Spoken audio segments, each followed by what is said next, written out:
Hey y'all,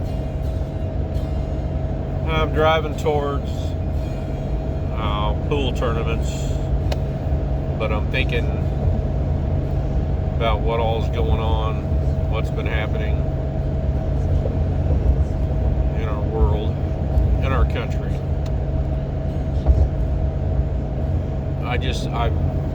The repeated question I keep asking myself is, what's the solution? How are we going to fix this? Because at some point, something's got to change. With all the growing tensions, the growing agitation, both sides, you can't seem to have a conversation with anybody anymore. Everybody's defensive.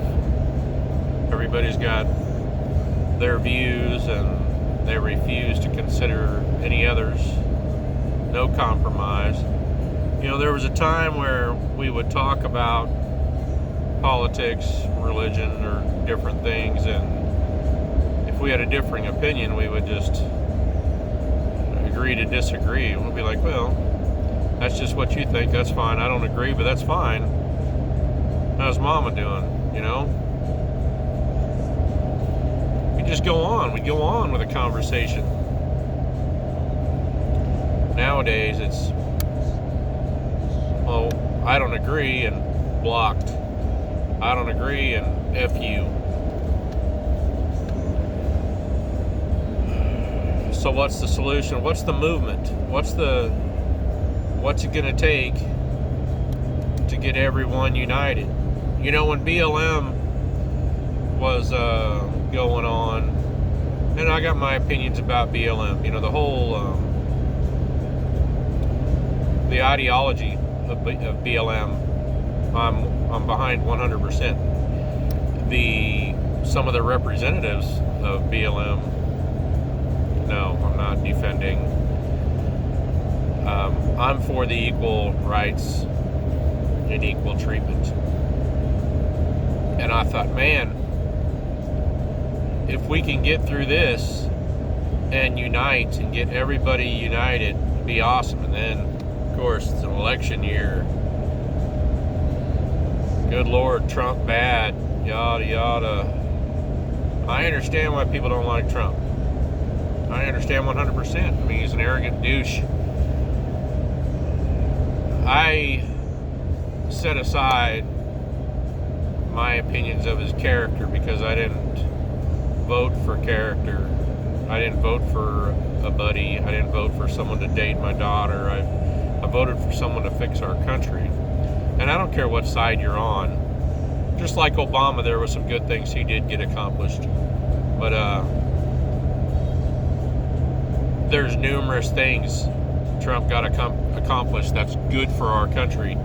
He pulled off some great things for our country. Yeah, he's hard to listen to. I personally can't even listen to him most of the time just because he is how he is. But once again, that doesn't affect me on how he runs the country. And some of you are going to have your own opinions about that, and that's fine. I respect that. Not everybody thinks alike. Not everybody was raised the same.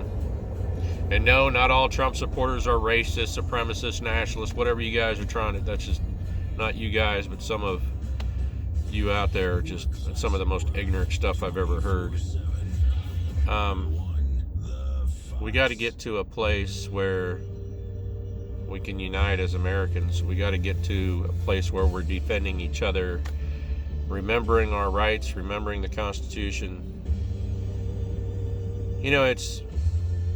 It's depressing that in today's age, when some people bring up the Constitution, you get other people that are like,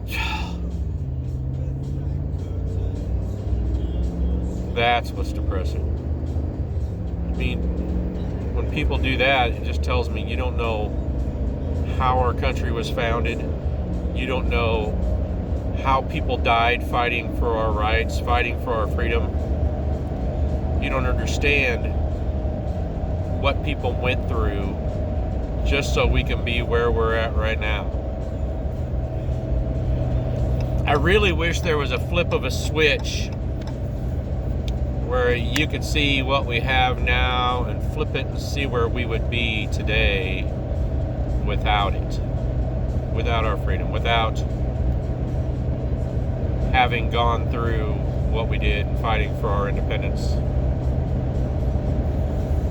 And the whole reason for the writing of the Constitution and why those little things are in there. You know, why was the Second Amendment put so soon? Why was it so important? If you look at the time it was written, and if you look at the time period and what happened, those guys were brilliant.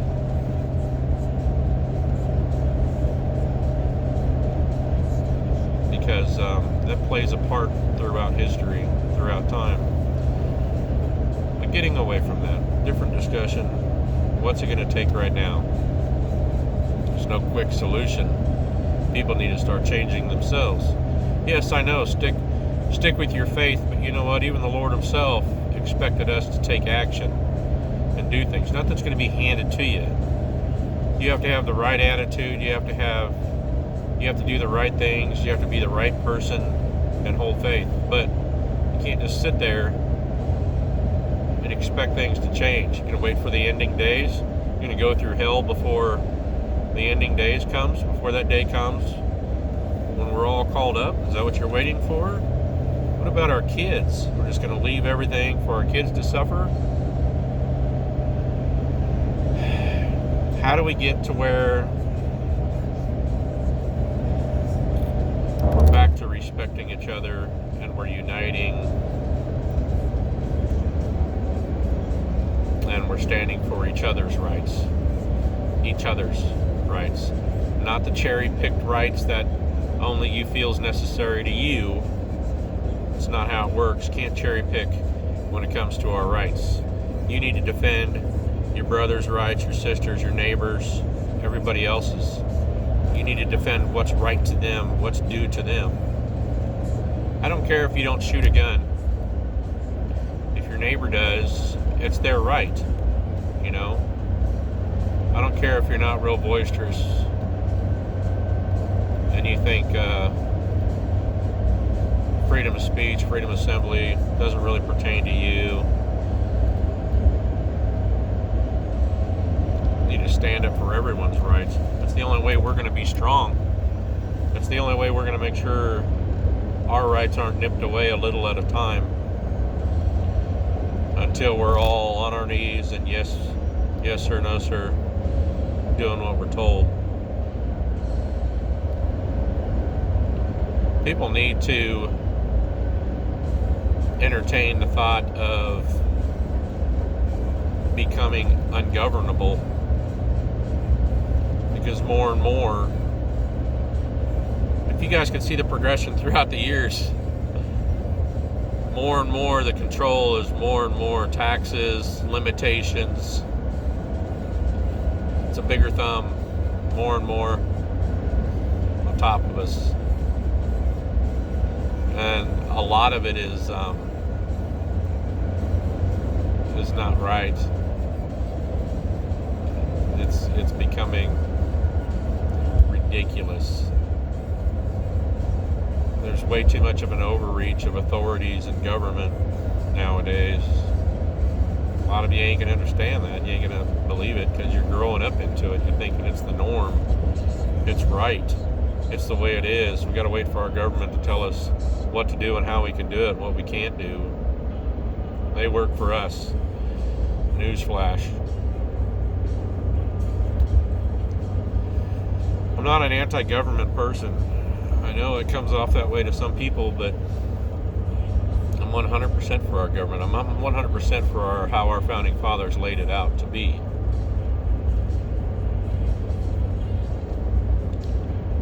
But the returning question is, how are we going to fix what's going on? How are we going to fix the separation? How are we going to fix all this division, hatred? Trump didn't cause this. This has been going on for a long time. Trump's just the new target for some of you guys. He's the standing of reason for others. He's the fighting back for our rights and liberty for others. Like, once again, some of you ain't gonna understand it. You ain't gonna care, or you have your own thoughts. That's fine. We got 4 years at least of Biden coming up. Listening to him approaching this election, we have ideas on what him and Kamala Harris are planning, or what they're wanting, some of their intentions, and some of it's blatantly against your rights, which is one of the biggest reasons people didn't want Biden in. People think they're gonna push more towards socialism, which ends up as communism. That's been proven throughout history. Every country that's adopted full socialism has migrated to communism. I'll beat you to your argument on some of you. Yes, some of the things we have in our country can be labeled as socialism, but we're not a full socialism country. We haven't. You guys are looking at it with a real narrow mind with that view of it. You don't want to be a communist country. Please do your research if you think that's what you want. I know a lot of young people think that's what they want.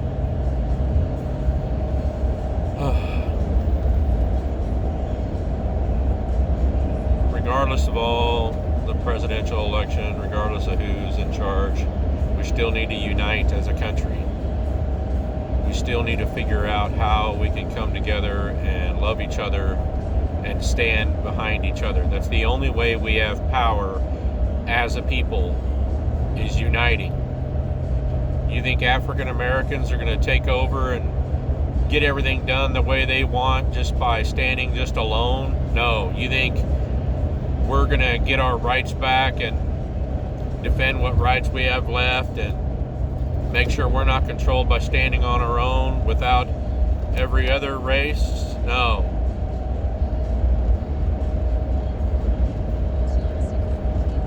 We need to stand together. We need to unite.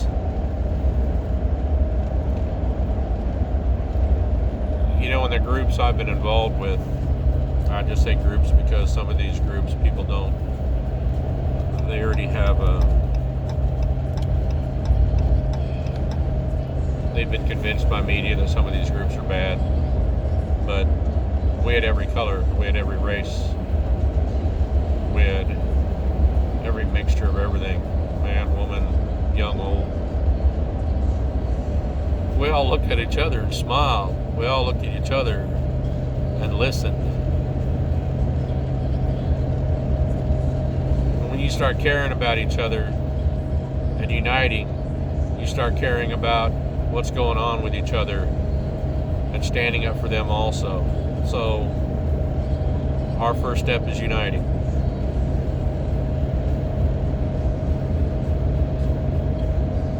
Whether it's a movement, because our country seems to be fascinated with movements. Not to discredit some of the movements we've had, they're commendable. Just if it's going to take a movement, what's a movement then? What are we going to do? What and how do we do it to get it catchy enough to get people to listen and realize what's going on? I know I'm rambling, but man, this is something we got to think about. This is something all of us should care about. This is,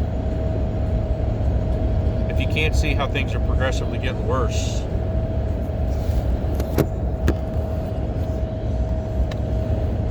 then I don't know what to tell you.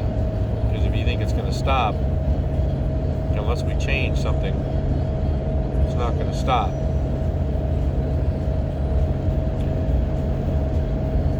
I don't know, just think on that. I know it took up a lot of your time, I apologize. I'm not a real quick speaker. But think on that. What can you do as a person? to start uniting. Maybe let's refuse to argue. Maybe let's refuse to get into those political arguments. The second it turns into an argument or agitation, just be done with it. I don't say necessarily block people. Say something nice. Change the subject. Say something nice and part ways. Be polite about disagreeing.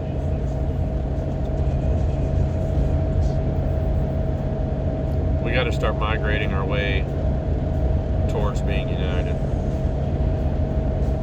Alright. I'm going to make a turn up here. Got to get on with my day, but I just wanted to vent, share my thoughts. Not that they matter. But you all have a good day.